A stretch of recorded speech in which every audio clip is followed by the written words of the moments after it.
Hello， 大家好，我就是空调界里边最帅的男人啊，我叫空调小哥。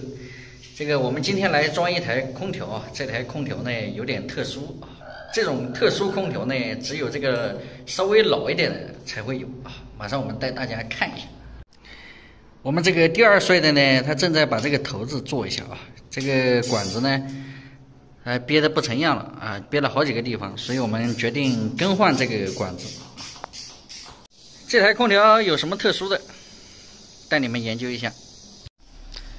空调是一台美的的，我们来看一下啊。看，这台空调写的是 KFR35WBP 啊。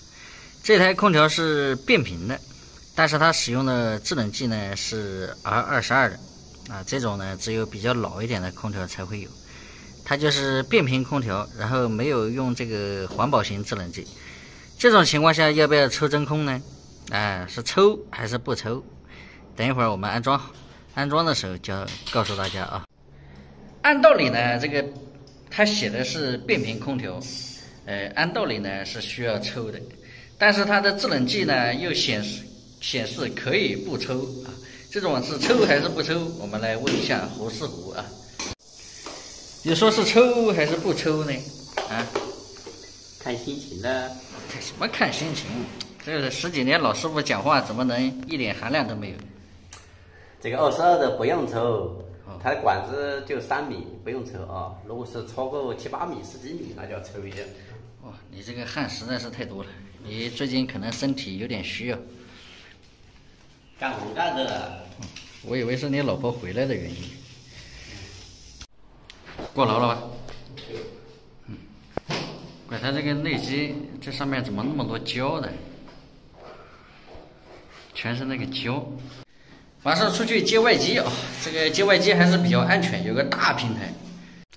马上我们开始接这个管子。你看它这个管子啊，没有渣，有灰尘啊，有灰尘这种应该怎么处理呢？教你们一招啊！因为它只是把氟利昂收起来了。我们可以利用制冷剂喷一下，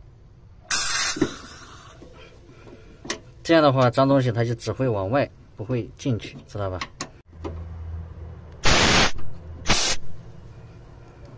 这样的话两个管子里边的东西都已经处理好了，我们等需要再拿纸巾把外面的表面擦一下。一定要用纸把这个头子擦干净，你不擦干净的话，它到时候灰尘太多啊，你这个可能会有间隙，会漏制冷剂，知道吧？这都是一些细节，尤其是这个制冷剂啊，它就相当于咱们的血管脏了的话，就容易造成脏堵啊，脏堵效果就不好。我们现在2根管子都接上去了，还是就可以，它就是一个普通的，你把它当做一个普通的定频空调那样排空，把细管子给它紧紧了，然后粗管子不紧，把这个细管子的阀门先打开，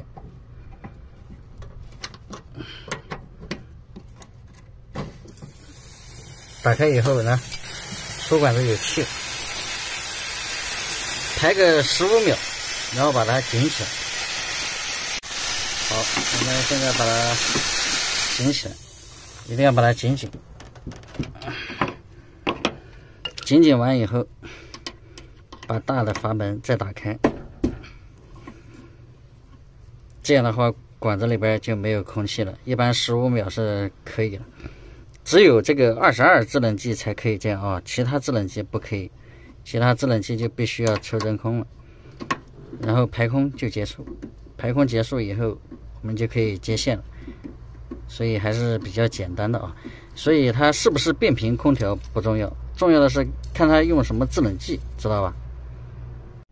这个变频空调啊，一般它就3根线，火线、零线、S 线，还有一根 D 线啊，4根线，一般就4根线。如果是定频的话，它就5根线。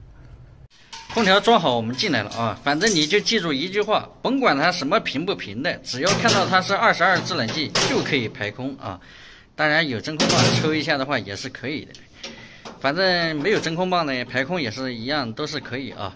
所以还是比较简单的。行吧，本期视频就到这里啊，喜欢的记得点个关注，我们下一期再见，拜拜。